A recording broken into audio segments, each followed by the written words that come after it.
My name is Tim Smith, and I'm the historian here at the Adams County Historical Society. So we welcome you to one of our Saturday morning programs.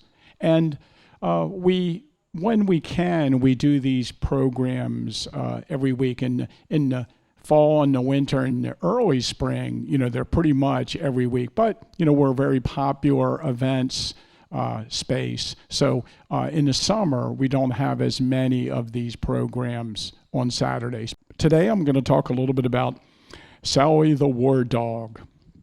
And I got to tell you, I don't think I'm an expert on the story of Sallie the War Dog. Really interested in it. It's one of my favorite topics to discuss. I probably have given some sort of program on Sallie like 4 or 5 times. I've done it 2 or 3 times for the Greyhound Association that comes into Gettysburg once a year. Of course, we do those outside. I did one here, and I know I did one at the camp at the Farnsworth House years ago. But I haven't given it in a while, and so you'll have to excuse me if a slide comes up and what did I put that one in for? That happens to me a lot. So, and I'll talk about why we're doing this program now in a few minutes. But I thought, I guess I start the program by talking a little bit about some other dogs associated with the town of Gettysburg in our story, and that's what it flashed through earlier if you were here. So James Geddes was the founder of our town in 1786. And it's kind of interesting that from 1786 until 1806, when this became an incorporated borough and its own separate taxable entity, James Geddes was like the king of the town. He owned the town. You paid him rent to live in his town, and he made all the rules. Kind of like if you live in a development and they have like a home ownership association and there's a president, So he was a great collector of dogs, and he had a whole bunch of rare breeds of dogs. And the story is, in 1806, the first borough council met. So all of a sudden, Gettysburg was not James Geddes's anymore. It was a separate taxable entity, and they elected a town council. And one of the first things they did was they put a tax on dogs in the town. Dogs were running loose in the streets. So June 8th, 1806, a severe ordinance was passed prohibiting swine from running at large.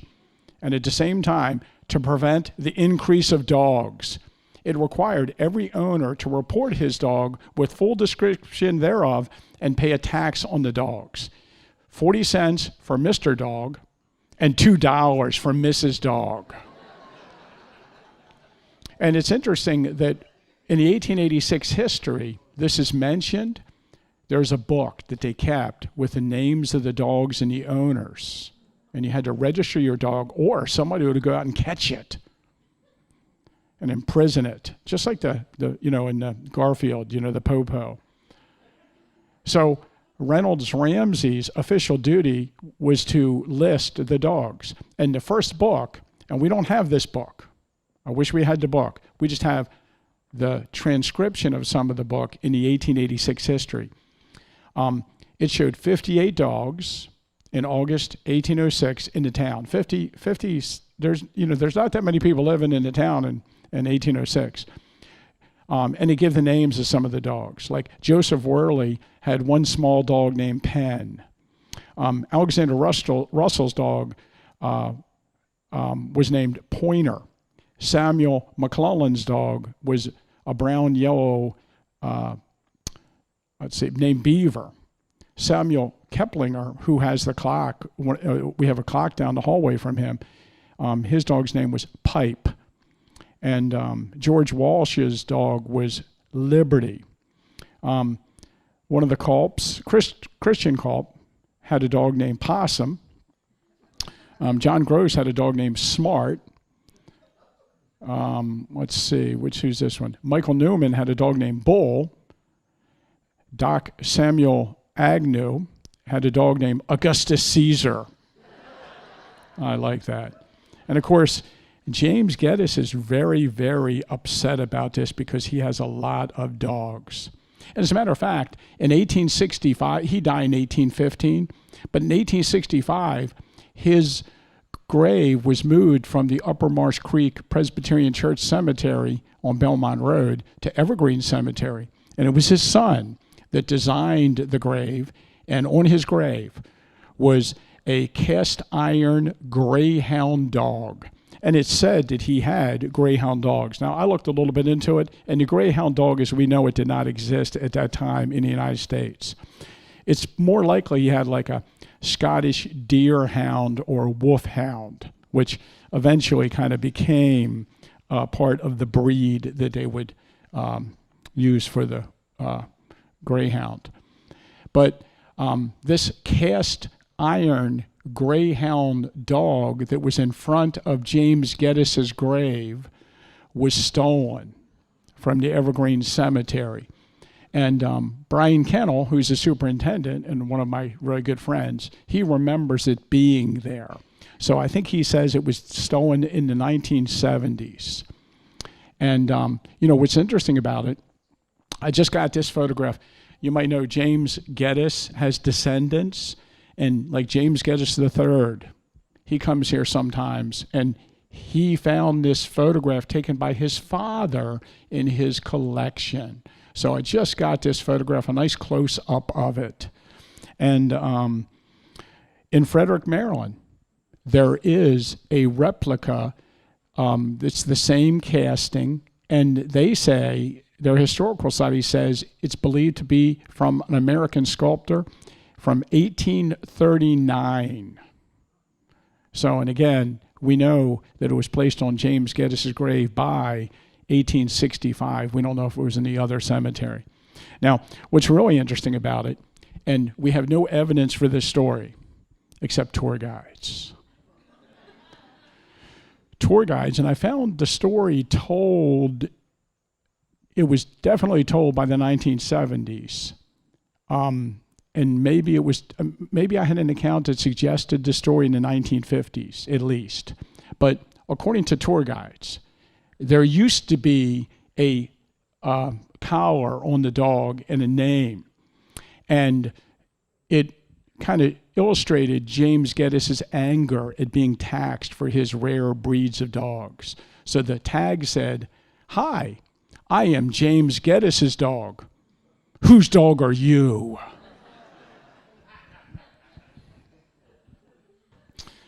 And so that's a good dog story, associated with the Battle of Gettysburg.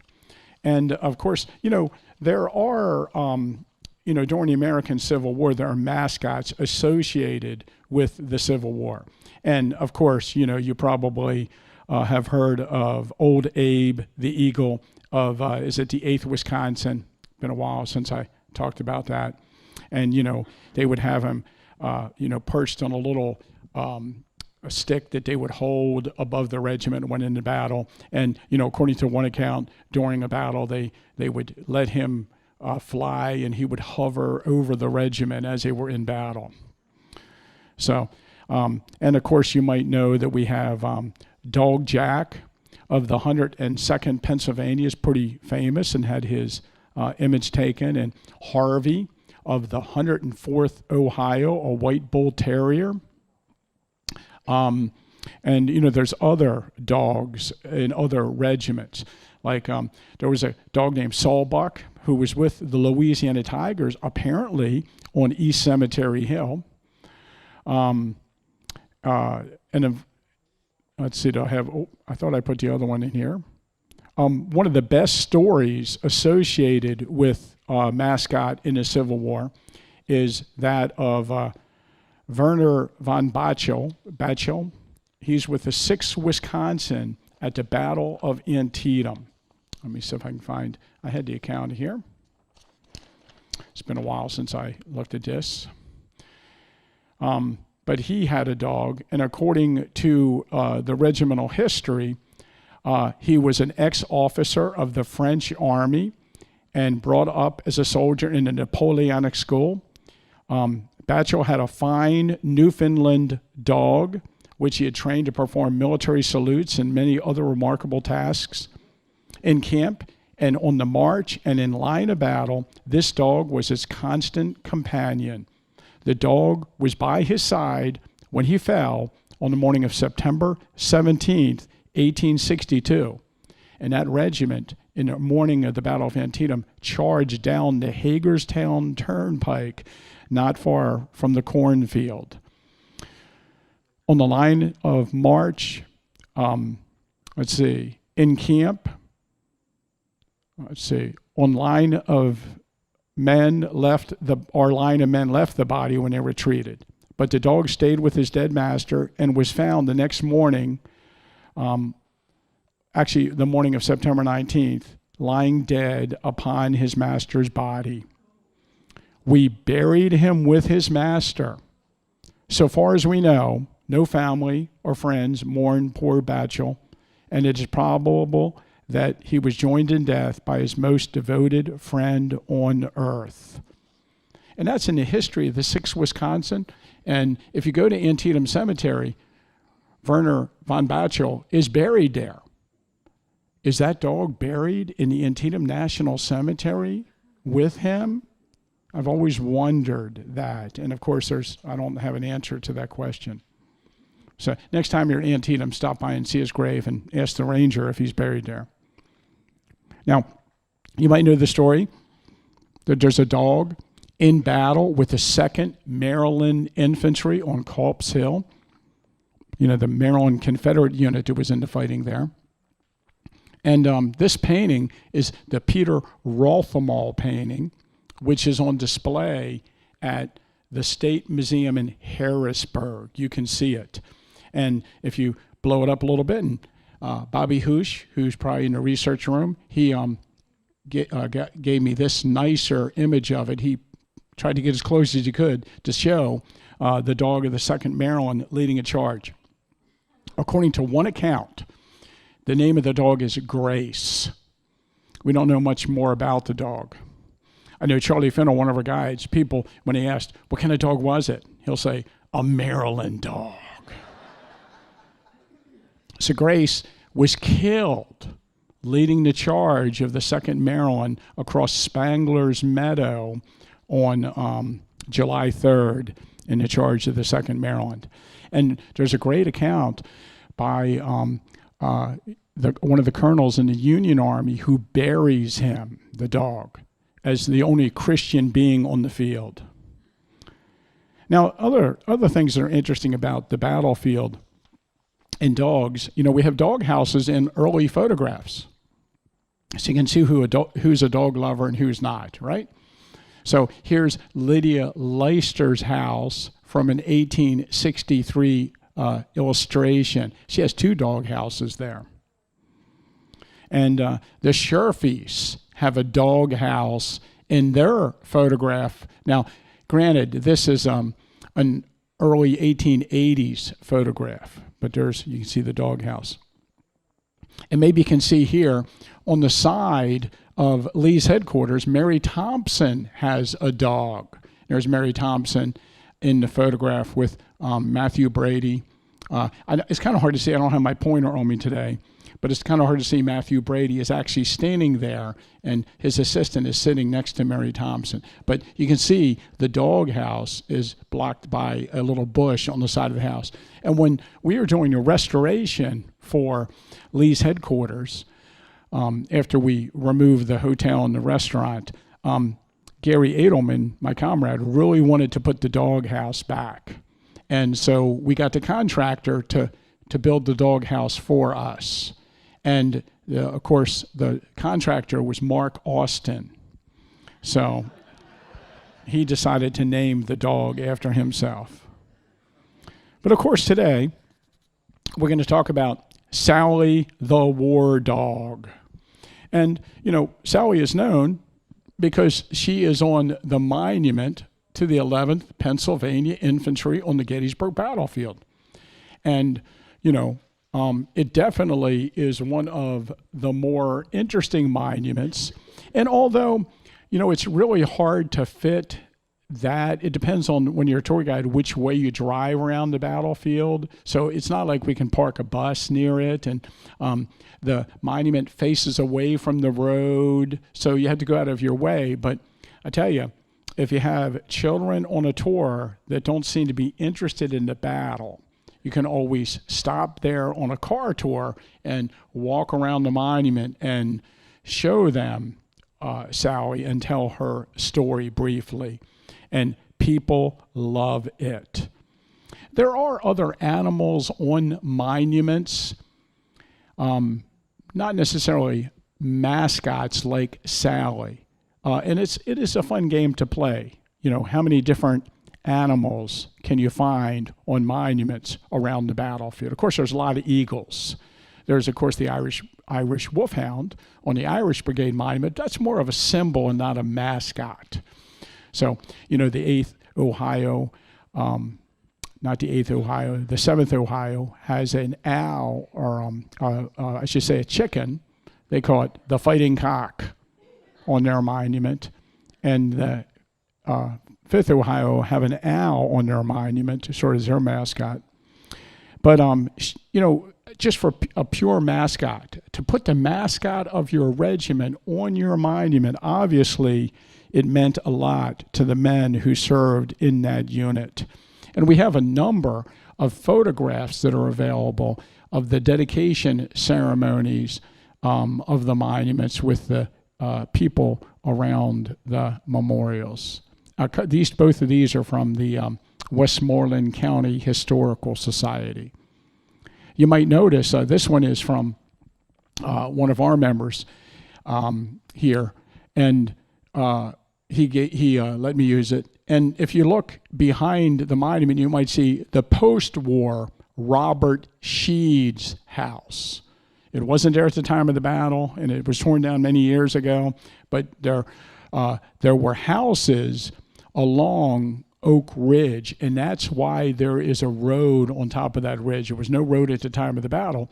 It was a post-war road put in to give access to houses along the top of that ridge, including the Robert Sheed's house. Little known fact. Oh, and there's another picture of the monument with the house not too far behind it. Of course, people stop at Sallie now and they put dog bones in front of her. And of course, if they come back the next morning, the dog bones are gone. And I don't know exactly how many days in a row you have to put the dog's bones out before she takes them. But there you go. Now, our story is also about a guy named John Lippy. Let me find my John Lippy stuff. Whoop. Stop jumping. I have stuff on him. Oh, here it is. And I was interested in John Lippy. So John David Lippy, and you can see he's born in 1897 on Chambersburg Street in Gettysburg. And you might see here that he died.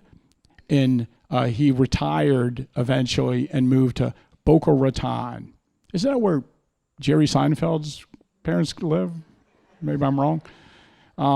But he retired there, and he's buried down there, John Lippy.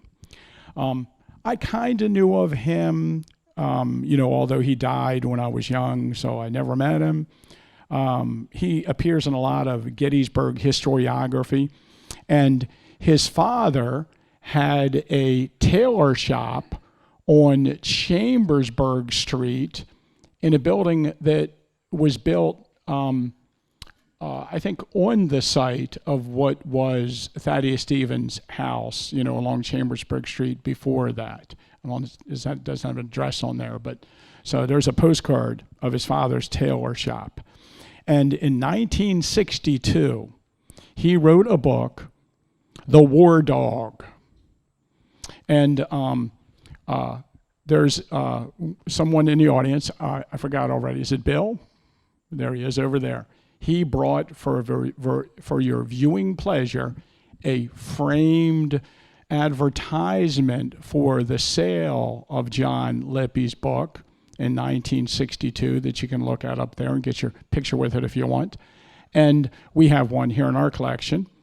I think at one time I had it on display in one of the cases, but not in the museum. I think it's in the back. And also on the back, he has an original copy of the book. And I have several original copies of the book.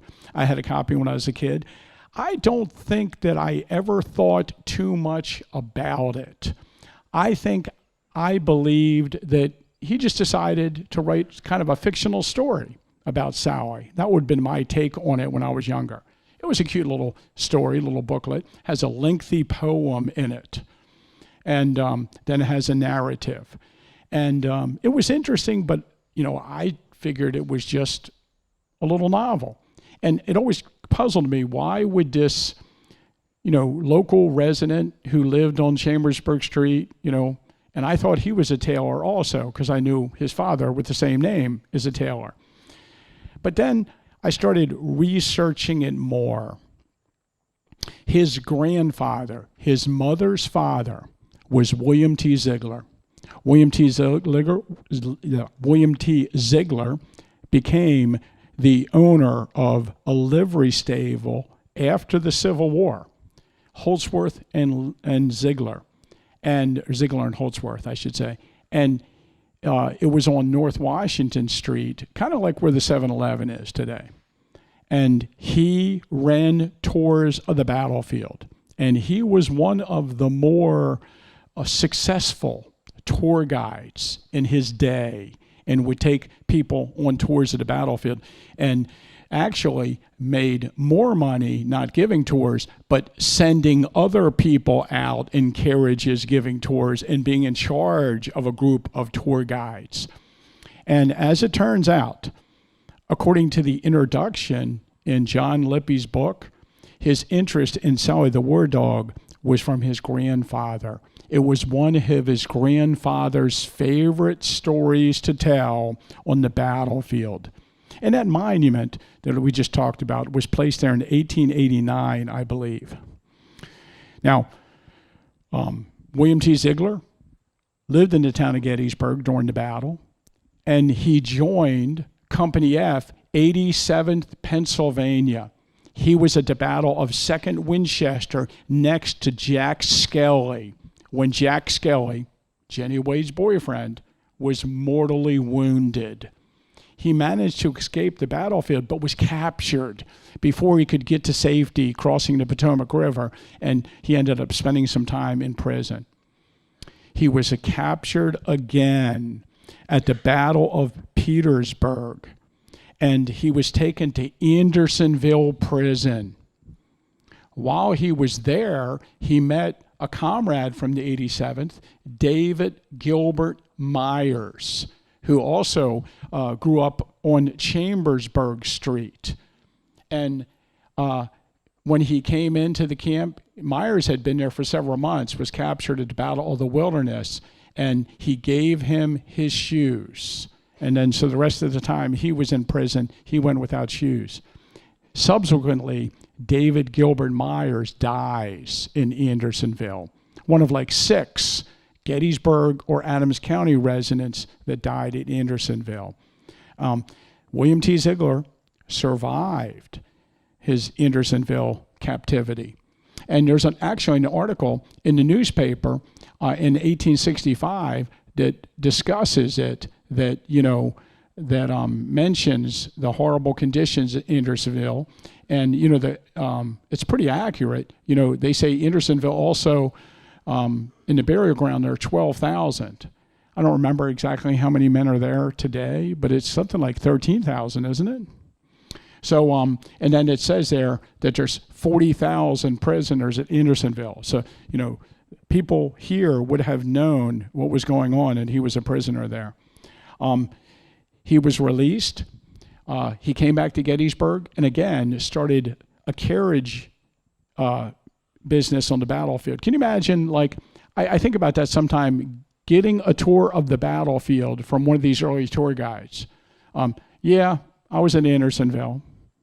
Or we had a former slave who came here to Gettysburg with the Confederate Army and stayed, and then he was driving people around the battlefield and talking about it. Can you imagine that kind of tour? Or one of the guys in Company K, 1st Pennsylvania Reserves, Charles Gilbert, who was in the Battle of Gettysburg and given tours of the Battle of Gettysburg. But we have a booklet in our collection, which is an interview with him about his time in Andersonville prison. And on the back of the book, they give all the names of the men from our area that actually were prisoners at Andersonville. So not just the ones that died, but all of them.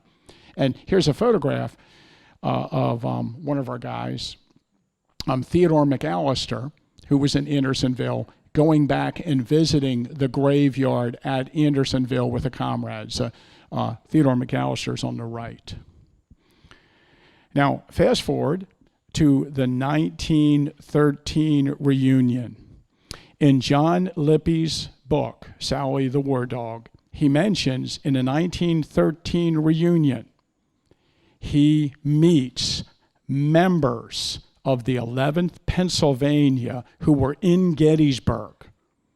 And he hears from them firsthand the story of Sallie, the story that his grandfather told him over and over again.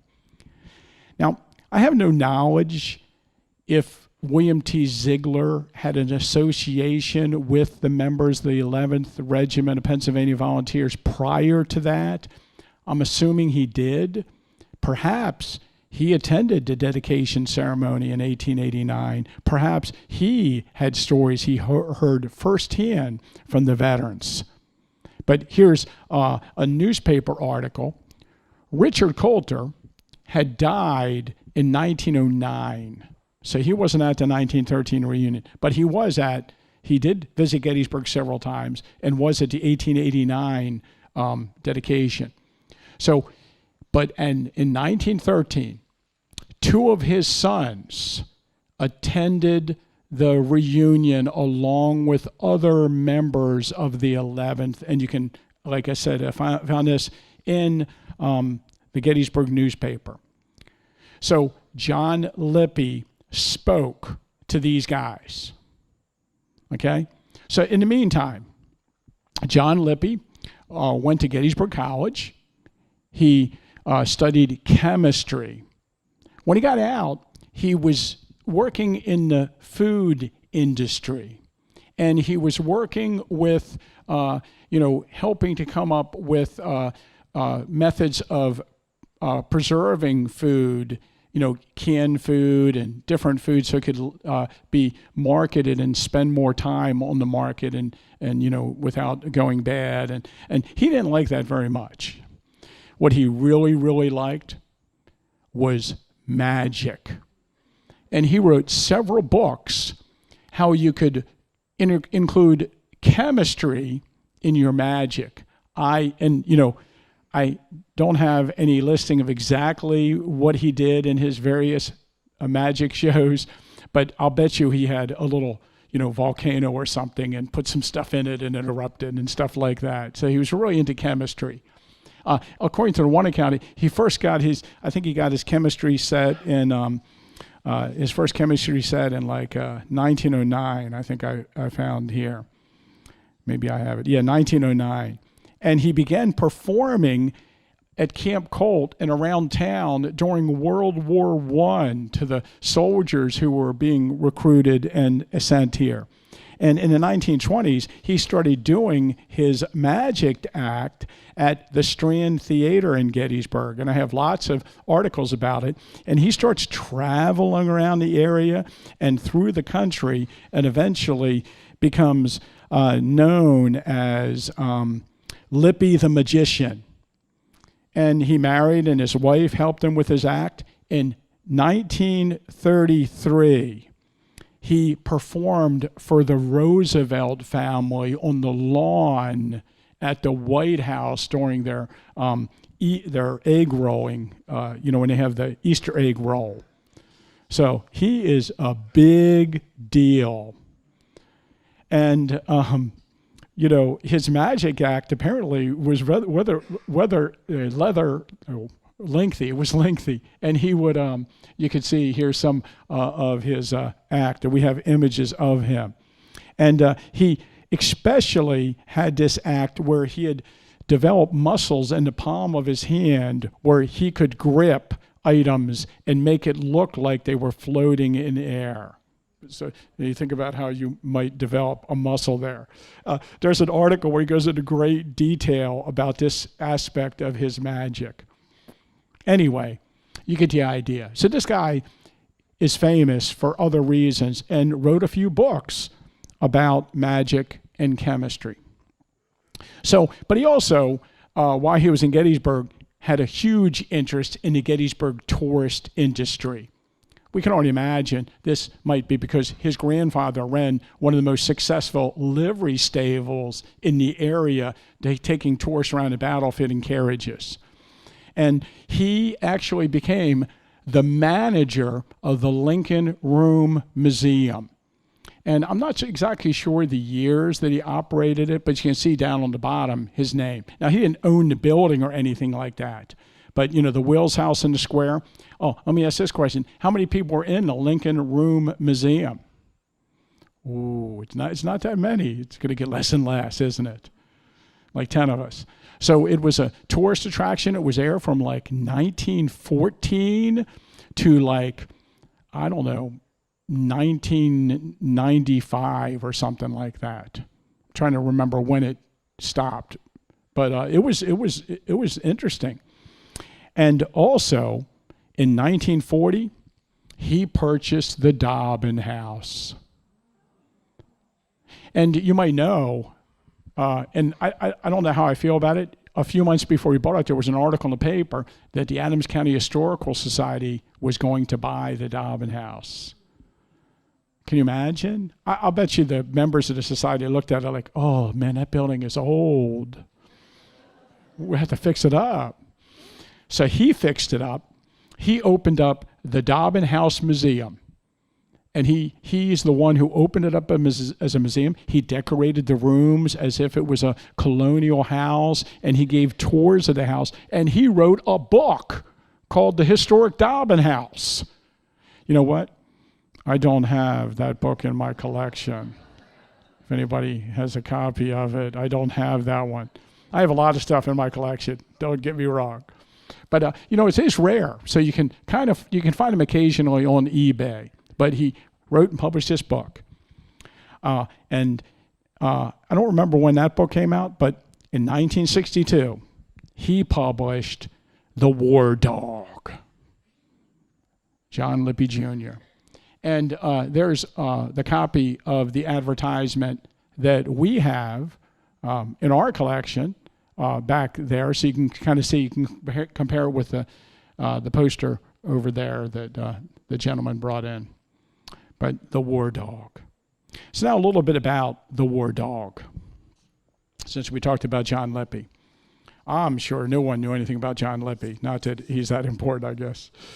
But so I guess what I began to realize at some point was that John Lippy's just not writing a novel about Sallie the War Dog, that he based this on other people's writings, including, I believe, Colonel Richard Coulter. Now, Richard Coulter's name isn't specifically mentioned as being the author of these things written on Sallie the War Dog, but there's a strong inference. The first known writing on Sallie, I mean, in a story sense, is in 1867. Do you see at the top of this? Written for the Republic and Democrat, December, this is the 18th, 1867. The Republican Democrat was a Westmoreland County newspaper published in Greensburg. And of course, Coulter's from Greensburg, and some of the 11th Pennsylvania are from Greensburg. This article goes into great detail on Sallie and her service in the 11th Pennsylvania and why she was so special to the members of that unit. 10 years later, I should tell you that I gave this lecture at the Farnsworth House, and a lady came up to me afterwards, and I was talking about some of the aspects of the story that I know and where I found them, and she told me about this manuscript that she had gotten, I believe, from the Westmoreland County Historical Society. Is she here today? She lives in York Springs, so I thought she might be here. She has a website called The Loyalty of Dogs, if you ever look at it. And she has some articles about mascots in the Civil War and other wars. But she sent me this. So this was new to me, that this thing was published in like 1910, but it says on it that it came from the newspaper in Westmoreland County in 1867, and I have no doubt that's correct. So in 1875, Samuel Bates published Martial Deeds of Pennsylvania, and he reprints almost verbatim.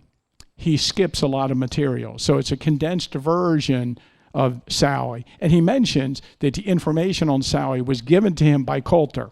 I don't think he says Coulter wrote it, but he says it was Coulter gave it to him, and then he published it in his book. And so he has the story of Sallie in 1875. And that's where I really first read the story of Sallie in a serious basis. Again, I didn't think Lippy's book, I thought it was a novel or something. Also, since we don't have many, I was going to say on our right, there's in 1885, there's a sort of a veterans magazine called The Bivouac. And in that, the same exact story that appeared in Samuel Bates. So we have it released in 67. People started to read it. It made some newspaper coverage. In 75, that book is widely published and was available all around Pennsylvania, especially in libraries. And then in 1885, it's reprinted again for veterans. So it gets some early notice. Also, I wanted to mention, because we don't have many illustrations to go along with this part of our show, there's this great children's book. I'm hoping I'm using the photographs or some of the drawings from it, so I'll give it some publicity. You can buy it on Amazon or eBay, and it's a children's book, The Eternal Soldier, and it's a story of Sallie. So I want to read you some of the accounts that we have of Sallie. And of course, the 11th Pennsylvania was organized in May of 1861. Initially, they were a 90-day unit. And then later, they were reorganized into a 3-year unit. And this, I don't know if you guys study this, but like many of the early units are not reorganized into 30, these people are mustered out and then they join other units. So at the Battle of Gettysburg, the 11th Pennsylvania, let me see, that's like the 1st Pennsylvania unit. You can count the 1st Pennsylvania Reserves or the 2nd Pennsylvania Reserves, but remember they're 29 numbers different, or actually the 30th Pennsylvania. You don't need to know any of this. But so the 11th was reorganized, and they are at the Battle of Gettysburg as the 11th. The colonel of this regiment, and I really don't have any idea how to pronounce his first name, is Colonel Phaon Jarrett. Okay? And they were sent early on to Westchester, Pennsylvania.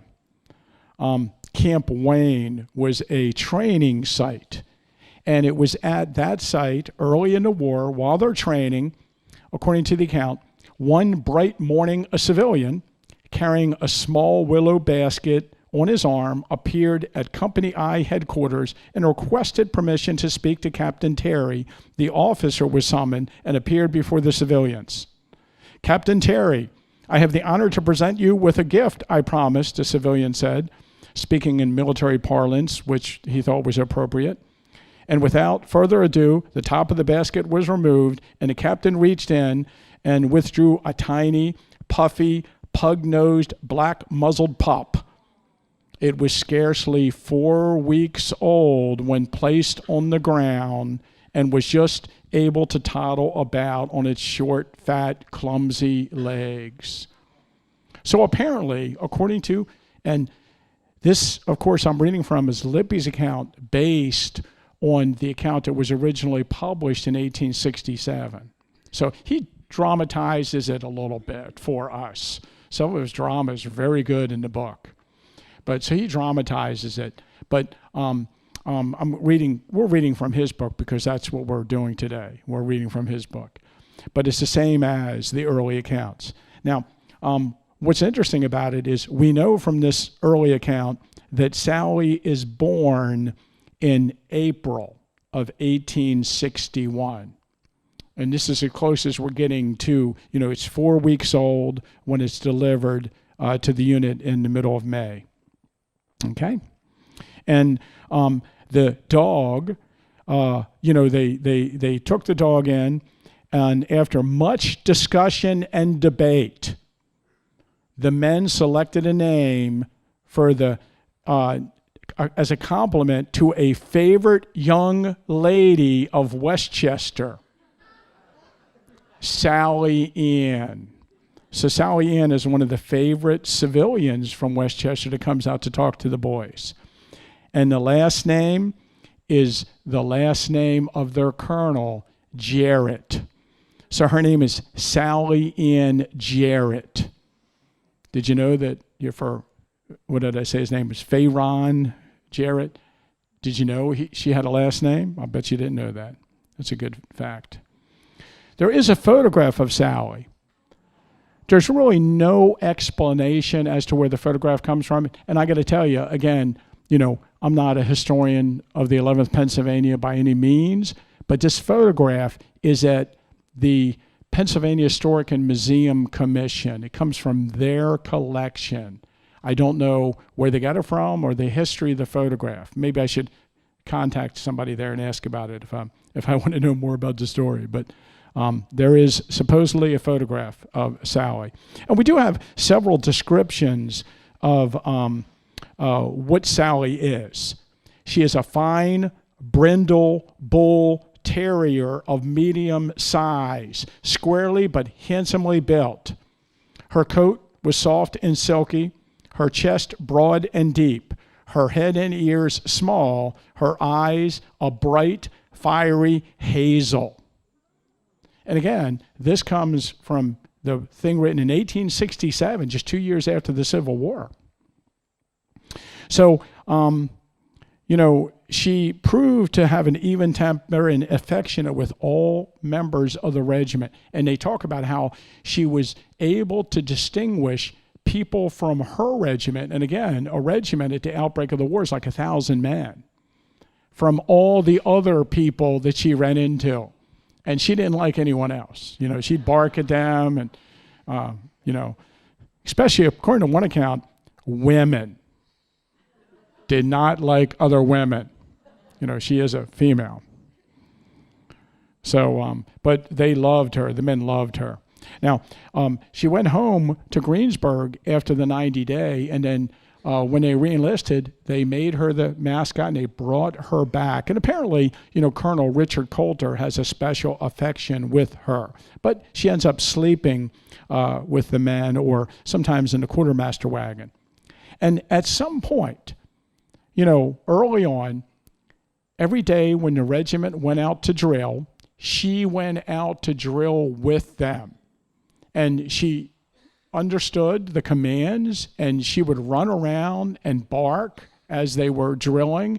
And she often rode with the colonel when they were doing their marching and in line of battle.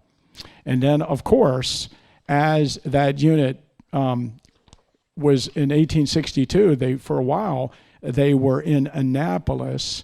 She actually ended up joining the unit in several battles. Let me see what I can find it here. the book is way long too. Okay. But she was at the Battle of Cedar Creek. She was actually wounded in the Battle of Antietam in the cornfield. But it was, the bullet grazed her and put a mark on her. She was wounded again at the Battle of the Wilderness. And this time the ball actually was in her body for a while and formed a cyst until eventually it popped open and the bullet fell out and they, patched her up. So, but she was in the front lines with the unit in the battles and gained the respect of all the men that were, part of that regiment. Let's see. In one of the things that happened in that regiment was, and I somewhere I have the date around here, but she actually was in a review where Abraham Lincoln actually reviewed the troops, and Sallie joined the front of the column and marched by the unit. Let's see, it's April 8th, 1863 in Virginia. They marched across the Rappahannock to near Fredericksburg and were drawn up in parade formation, and Abraham Lincoln, they say, reviewed the troops there. Now, what's interesting, this story doesn't come from the earliest account, so it was kind of one of the things added. And of course, Sallie is at the Battle of Gettysburg. So you might know a little bit about the 11th Pennsylvania in the battle. They are part of Henry Baxter's brigade and a part of John Robinson's division, and they were positioned along Oak Ridge on the first day, which is simply that ridge that you can look out our window and see up there. You know what? I'm not sure. You could probably look up and see Sallie the War Dog's monument. Yep, you can. But it's right out there. But, again, she's on the other side of the monument. She can't see her from the building. But it's just, this monument we're talking about is just a half a mile away in that direction. And during the heavy fighting on July 1st, Baxter's brigade repulsed the attack of Iverson's brigade. But then, of course, General Ramser's brigade continued the attack, and the 11th were driven off the field. According to the account, during the retreat, Sallie became separated from her outfit and was unable to locate the position of the regiment. Refusing to pass through the rebel lines, Sallie returned to the crest of the hill where the regiment had first become engaged. There, she seated herself among her dead and dying comrades, and she did not budge from that spot during the whole of the 3-day engagement. Sallie licked the wounds of those who could not move, and she guarded the lifeless bodies of those who had fallen. Not for one moment did she desert her post. After the battle was over, Captain Cook of the 12th Massachusetts, and he was in the battle, discovered Sallie while he was on detail with the provost guard in search of stragglers and prisoners. After the wounded had been removed to the hospital, Sallie permitted herself to be taken from the field to the brigade headquarters, from which she was returned to her own outfit. Throughout her 3-day vigil, the little dog went without food and probably without sleep. She was weak and emaciated from the enforced fast. To everyone who had witnessed the violence and fury of the battle, it seemed a miracle that she could have survived. And of course, this is one of the reasons Sallie becomes a legend. Now, this isn't necessarily Sallie, but, the faithfulness of Sallie and how she stayed with the regiment during the battle and stayed with the wounded after the battle endeared her to the men who served with her. Here at the beginning, some of you, I was playing a video that I, on the internet, and a local Gettysburg resident painted Sallie and Coulter and the 11th Pennsylvania coming onto the field at the beginning of the battle. I think it's great. Look at the big little rail top in the background. And if you've been up there, that's a great illustration of the way that area looked with the stone wall. And it's a great representation of Sallie. And I don't have one of these paintings, so I'd imagine you can find it somewhere. I imagine it's available. And there's a whole video, it's only a minute long, on YouTube about this. Maybe I'll play it here at the end so you can see it, about the painting. And I do not know the person who painted it. So there you go. Now, Sallie rejoined the regiment after the Battle of Gettysburg. There was another period where the 11th was mustered out and then returned, or I don't know exactly, I don't forget what they called that. They re-upped for another term of service, and she went home back to Greensburg and then returned to the regiment. One thing I didn't talk about was, and this is in the earliest accounts, written in 1867, several times, to be exact, 4 times, Sallie gives birth to litters. The first litter was in March of 1862 in Annapolis, Maryland. And the first litter's 9 pups.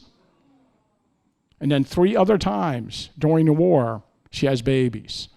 And one thing that amazed the soldiers was that she only stayed with the cubs a few days, and then she rejoined the regiment. And the pups were on their own. But the men of the unit cared for the puppies. And in 1867, it was stated that the puppies now live all over Pennsylvania, in Massachusetts, because the 12th Massachusetts is part of their brigade, and in New York, because the 97th New York is part of their brigade.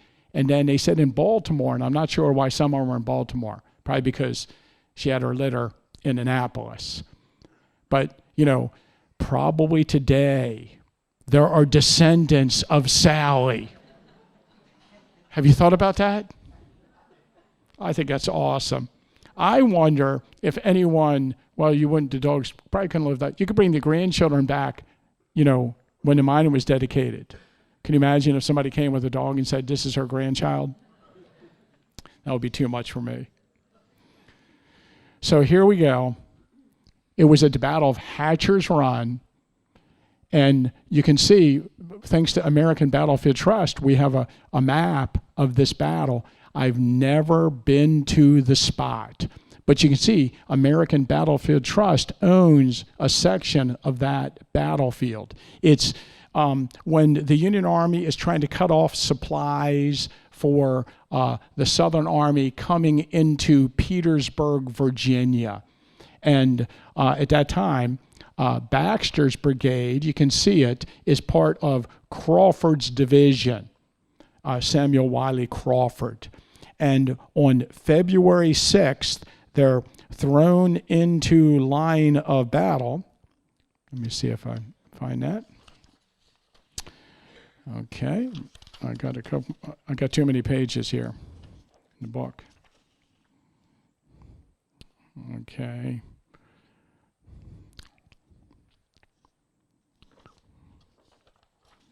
I don't know where I got it here. Here it is. Okay. On February 6th, Sallie took her accustomed place at the head of the column as the troops marched out of camp. She led them to Hatcher's Run near Petersburg, Virginia, where the regiment was immediately engaged in terrific fighting. Amongst the dead, let's see. Okay, let's get rid of that. She was killed in action scarcely 2 months before the war came to end.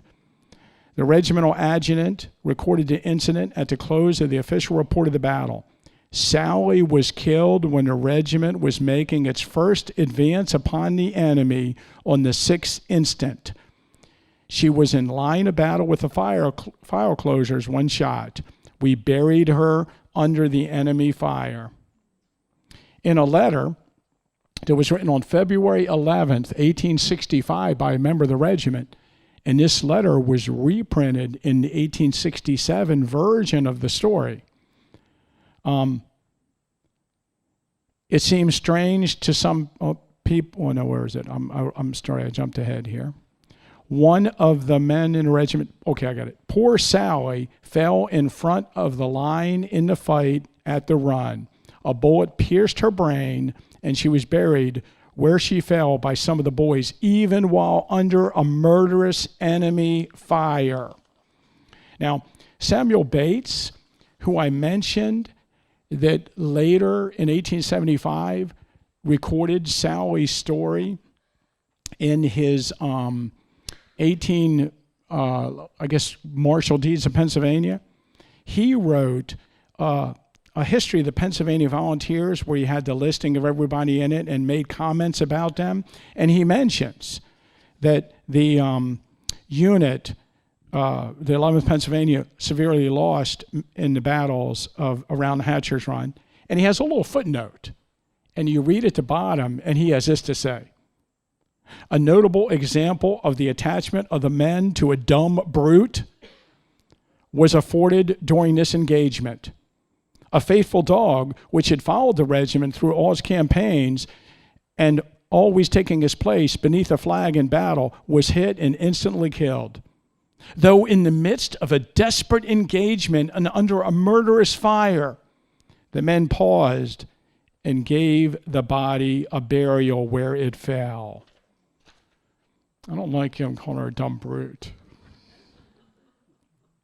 But Samuel Bates did add, actually, this is from the 1867 version, which we think was by Coulter. He wrote, in long after years, when the gray-haired veterans of war for the Union repeat the legend of their earlier days, he will tell his listening grandchildren the story of Sallie.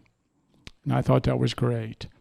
In the novel on Sallie, they go into a great, I should say John Lippy, not the novel, John Lippy's account, into a great amount of detail about the night before Sallie died when she had a premonition of her death and all the other men that slept in the tent with her that night.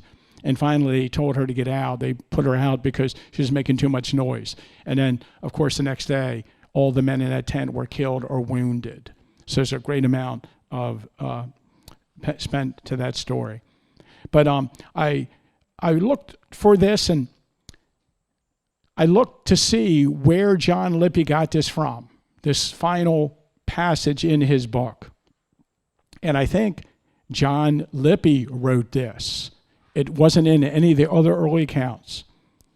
It might seem strange to some people that battle-hardened soldiers would risk their lives while under a murderous enemy fire to take time to give burial to a mere dog.